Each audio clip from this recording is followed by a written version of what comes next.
Жыгач базар. Мына ол жерде жыгач менен алектенгендер, стройка менен алектенгендер угуп алгыла. Мен дагы ушул стройка менен көп алектенем. Базарга кирсең 5 рейканы 4,5 кылып койду.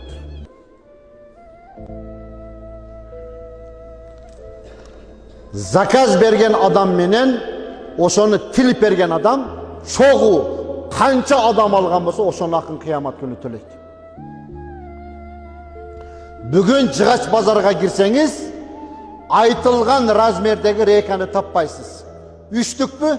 2,5. Жарым сантиметр акын жеген кыямат күнү жооп берет. 4-түкпү? 3,5. 5-түкпү? 4,5. Торсунду карагыла, стропилди карагыла, эми арматураны карагыла. 12'lik armatura 10'ga düşüp kaldı. 14'lük 12'ye düşüp kaldı. 16'lık 14'ge, 18'lik 16'ga, 22 18'ge. Barın karagıla bir gana adamdın akın ceşminin uvara olup kaldık. Allah Kur'an'da estaizu billah vaylul lil mutaffifin menin kargışım bolsun biröөнү akın jegenderge dedi. Oşonun için urmatlı Müslüman bir tuğandar. Bu akı meselesi öte zaman.